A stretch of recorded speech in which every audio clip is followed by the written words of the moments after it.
Yoga and physics is equal Kundalini. This is the conclusion I made after a lot of years of study and practice of these two disciplines, whereas the main concept is the one of the analogy.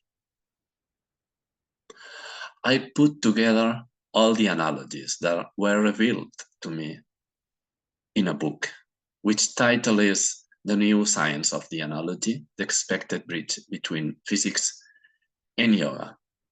The book hasn't been yet translated to English. So far, it is only available in Spanish. But let me advance some of the key areas that are referred in this book, a part of yoga, like Kabbalah, Tarot, Chinese traditional medicine, shamanism, Taoism, gravitation, electromagnetism, thermodynamics, quantum physics, elementary particles, symmetries, and so on. The main conclusion that can be extracted from the book can be summarized in this kind of equation that is written at the bottom. Kundalini is equal resonance. To approach this idea, I have prepared this talk divided in 7 sections. In the first section, we will introduce the context, which is the relationship, the correspondence between the main chakras, the 7 chakras of yoga, and the laws of physics. Then we will face the first analogy, which stands between the breath and the alternating current. Then we will dedicate some short time to the study of the alternating current circuits. And the very important arising concept of resonance.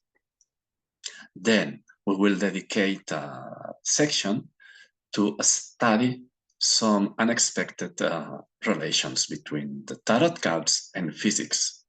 We will extend this relation by studying the Kabbalistic tree of life, and we will relate this with the gunas of yoga.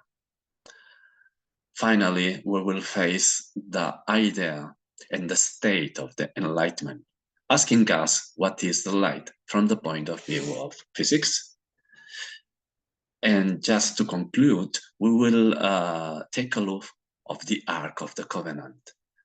And we will ask us the covenant of which aspects has to be taken into account. The alliance of what? If you think this is something that it is of your interest, please take your time to go through this video and let me know at the end.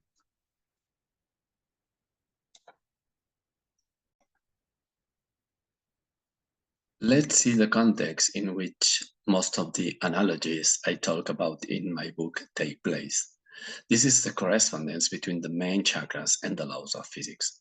As you might know, there are a lot of aspects that can be related to each and every chakra. Let's take a look to a couple of examples.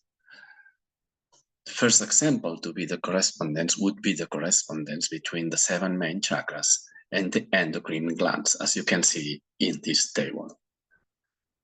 Another example is the correspondence between these chakras and the 7 music tones. This invites us to think about our energetic body as it would be an instrument that can be tuned.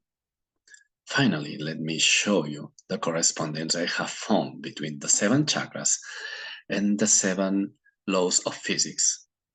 As you can see, I find a correspondence between the first chakra, Muladhara chakra, and the gravitational force.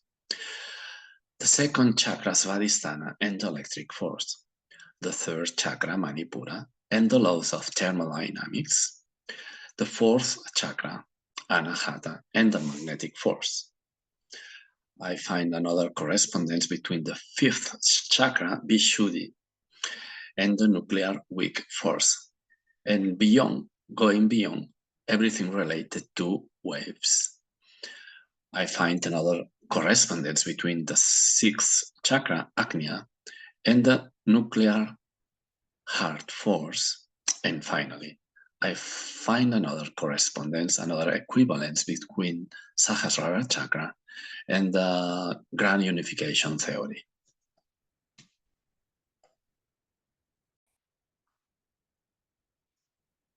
Let's go ahead with the first analogy. For sure, it has to be with the most important thing in yoga, which is the breathing. How to get started? Look at this image. What do you see? It is just a nose with its nostrils. And what do you see now on the right? This is a plaque. Don't you realize what have in common the nose and the plaque? Don't you see they have two orifices separated about the same distance? We know from yoga that through the nose, through both nostrils, two kind of energies are related, are flowing. The one is related to the sun, the other is related to the moon. But which kind of energy is related to the orifices of the plaque? What is behind the plaque? Behind the plaque, what we have, it is alternating current. You can see in the GIF on the left how it flows the alternating current. In the one sense and the opposite. In the one sense and the opposite. Every now and again. That's why it's called alternating. So that's what we have behind the plaque. This is a graphic representation of the alternating current with its two positive and negative phases, as well as the breathing has the two processes, the inhale and the exhale. Let's see now what is the symbol for the alternating current. This is a symbol for an alternating current generator. And now on the left, see the symbol of the yin and yang. Don't you realize how they look like very similar? You just have to rotate one of them 90 degrees and you will see the form of a wave, a very similar wave, a sinusoidal wave in them.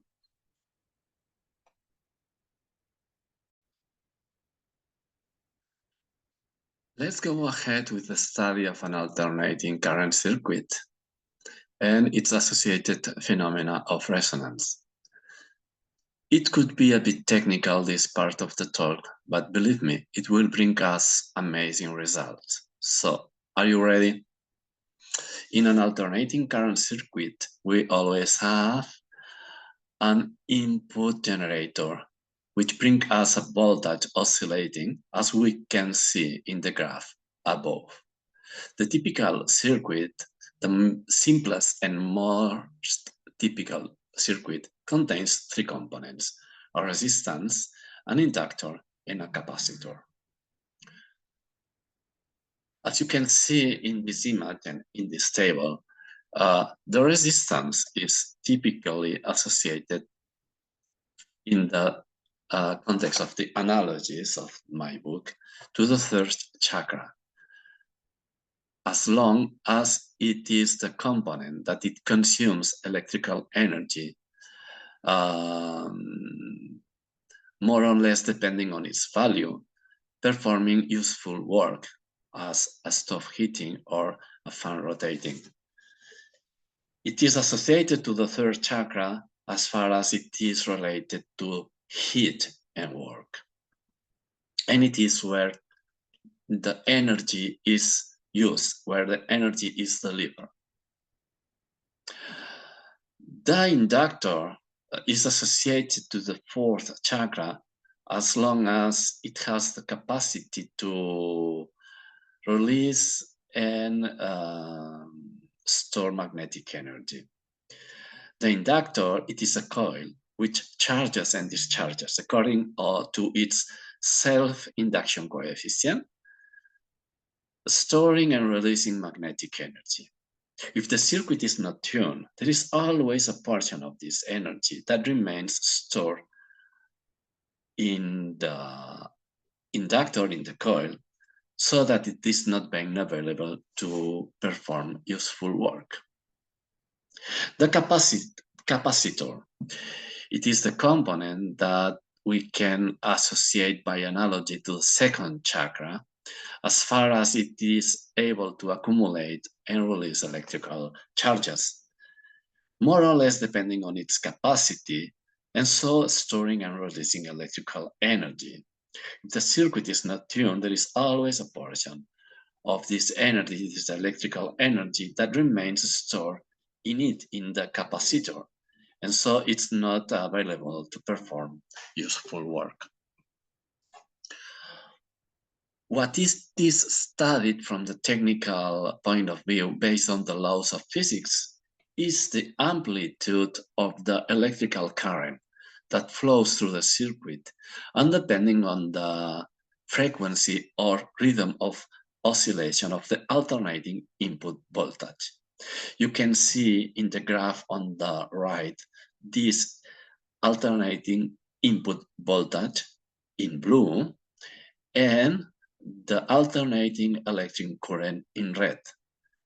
The latter is the one we are interested in terms of how high the amplitude of the oscillation can be. When we perform this study, we get the same result, the one we can appreciate in the graph on the left. We can verify that for specific values of the resistance, the capacitor, and the inductor, as well as for a bunch of different possible frequency, it is shown that the amplitude can reach a peak, can reach a maximum value. This peak standing for a specific value of frequency or rhythm of oscillation in the input signal. If you pay attention, you will realize that up to that, the lower the value of the resistance is, the highest the value of the peak. This peak is known as the peak of resonance. Here we can see a family of resonance curves we have extracted from the Wikipedia, where it is shown how, in fact, there is not a theoretical limit for the peak. It means the more the resistance tends to zero, the more the peak can go to the infinity. And what is the conditions for reaching this peak?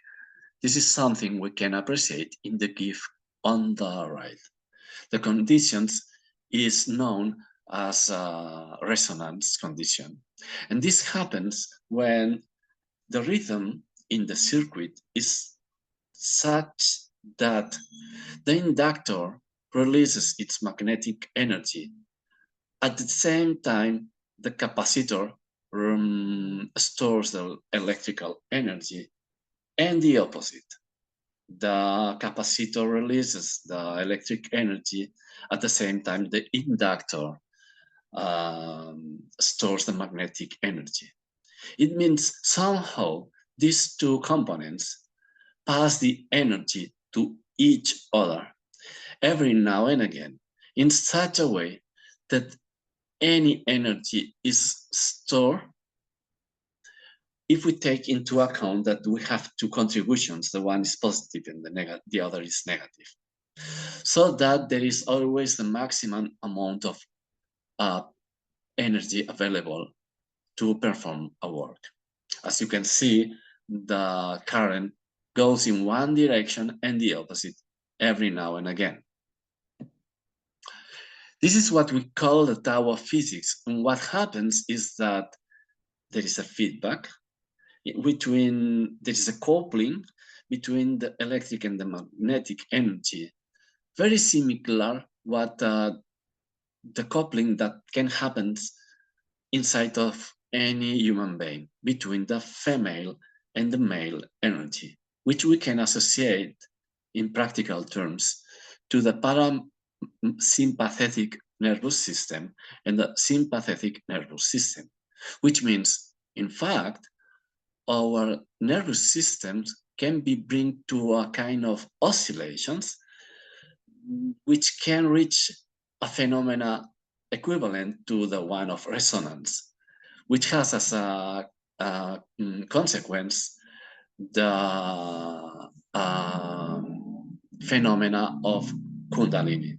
It has as a consequence that our Kundalini wake up and ascends through our spine. Again, this is the Tao of physics. At this point, we are ready for a huge surprise. Please look at this tarot card, the Temperance.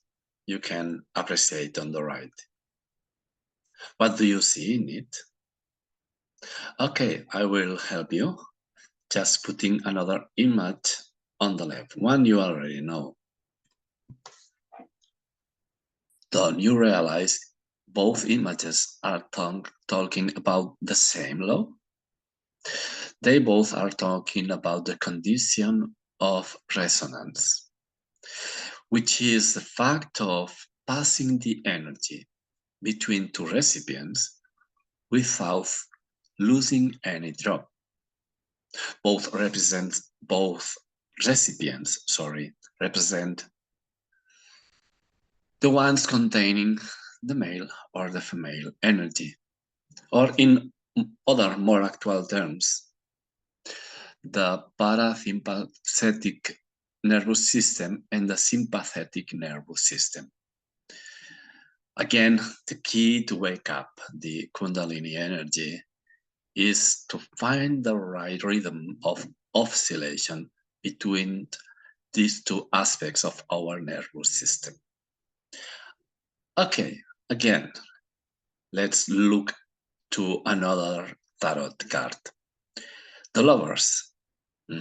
Again, a question. What do you appreciate? What do you think it is more relevant in this card? And again, I will help you with another image you already know. I will put on the right. In fact, the mountain between the man and the woman in the card of the Lovers represent a resonance curve with its peak as prominent as the more you put attention in reducing your resistance, your inner resistance, by taking care of the purity in your being. So the Lovers and the Temperance are key tarot cards hiding the information that is required to wake up the Kundalini energy.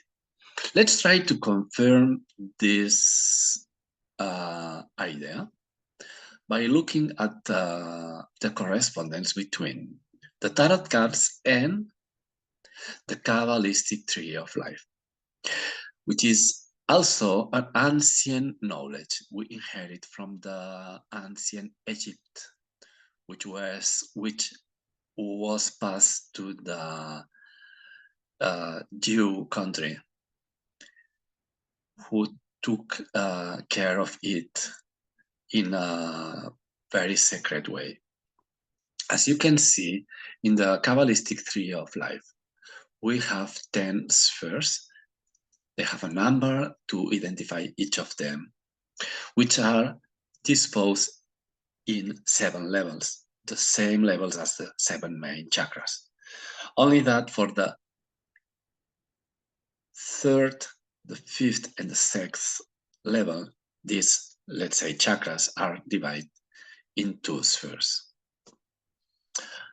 The thing is that there are 22 relationships between the spheres, and each of these 22 relationships have a correspondence with one of the 22 major arcans of the tarot cards. We are interested into locating the Temperance card in this distribution. That's why we need to do a kind of zoom. In the area we have highlighted with a red ellipse. Let's do that. If we do this zoom, we will start to appreciate the temperance card associated to the connection between the Yesod sphere and the Tiferet sphere, which in fact correspond to the second and the fourth chakra. Then we will appreciate that there are another two paths to reach the, let's say, fourth chakra, the Tiferet sphere related to the beauty, which are related to the tarot cards of the devil and the dead. It means there are three paths to reach the chakra of heart. Only that out of these three, just one is the right to keep the energy elevated for a long time. Let's dispose these three cards, the devil, the temperance, and the death. And let's see what are the keys to understand the relationship between these three cards. And the resonance curve we can see paint drawn as a mountain in the card of the lovers. To do that, we will relate these three cards as they would be the three components of an RLC, alternating current circuit, with the three gunas of yoga. The idea is that depending on the influence these three aspects have on each of us, we will be closer or far away from this resonance condition, and so from having inside of us a maximum in our vital energy. The death tarot card has to be with the guna that is known as tamas, one of the three aspects of the nature, which is related with a low vibration and inertia. The devil tarot card has to be with a second guna, which is called rajas, and it is related to an excessive vibration who lead us to an excitation state. These two, tamas and rajas, are equivalent to the inductor and the capacitor in the alternating current circuit we have seen before. Finally, temperance. It has to be with the third guna, which is known as sattva, which is related to equilibrium. It is related to the relay condition of resonance. It has to be with the right vibration which bring us to the state of connection.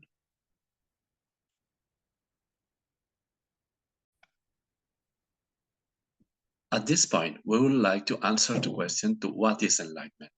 To do that, we will watch a video from the MIT, the Massachusetts Institute of Technology, in which we will be able to appreciate how a light bulb is enlightened more or less depending on how an RLC circuit is tuned.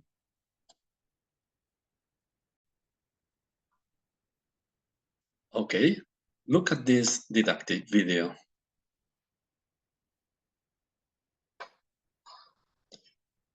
We have a battery of capacitors. We have an inductor with an iron coat, which can vary the value of the inductance. Okay. We connect the circuit, and then we look for the value of the inductor for which the light bulb is enlightened to its maximum value. Then the value of the battery of capacitors is changed, and the new value for the inductor is looked for again to reach the maximum value of the enlightenment in the light bulb.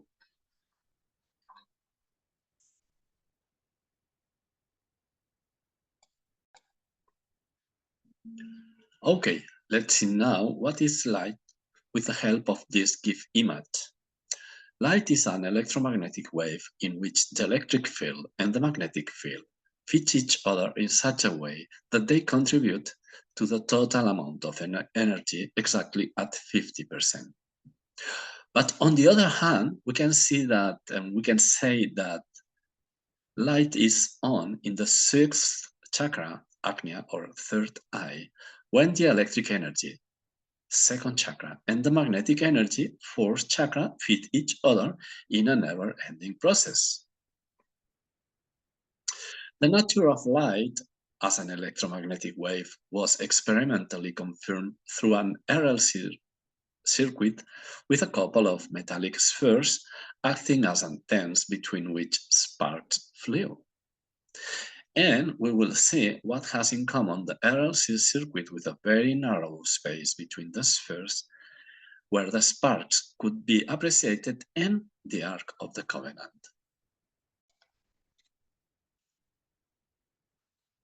Then, what is the Ark of the Covenant? What does this image represent? It represents the alliance between what? As you can see in the image, there are two angels and their wings are very close to each other, but in fact, they don't touch each other. There is a very teeny space between them, which corresponds to the same teeny space we could see between the spheres in the RLC circuit that it was used to demonstrate that the light is an electromagnetic wave. This invites us to understand that in this image, the two wings, which corresponds to the two hemispheres of the brain, have the ability to emit waves. In that case, mental waves, as far as they arc, as far as our brain acts as a spark generator. But there is a previous condition which has to be satisfied for this to happen, and it is that our energetic body acts as a resonance box. For this condition to be satisfied, our chakras has to be lined up so that our Kundalini energy can ascend through our spine until it reaches our brain. So, finally, when we can ask the answer, we can ask to the question to what are the two aspects that has to be put together. It is the alliance of what represented by the Ark of the Covenant. It is the alliance between the male energy represented by the myth of Hermes and the female energy represented by the myth of Aphrodite. When these two energies are balanced in such a way that they fit each other, it emerges a being which has a kind of state we can call as an hermaphrodite. It is also the dance between Shiva and Shakti, and as a result of which Kundalini is awakened and the peak of the mountain of light is reached. The higher as the more we advance in purity, the key of the third chakra, by reducing any resistance. So we can say that for any common being, 1 plus 1 is equal to, but for enlightened beings, 1 plus 1, written with uppercase, is equal to infinity. So the kingdom of heaven will come about when two become one.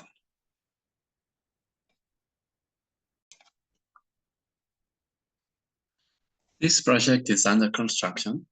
Please write in comments if you would be interested in my book to be translated to English. This is something requiring a huge effort. If enough people is pointing to this direction, I will consider the convenience of doing that, most likely creating a kind of crowdfunding. So let me know your feedback, writing in comments, pressing to the like button, and sharing this video if you think it is interesting for other people. Thank you. Namaste.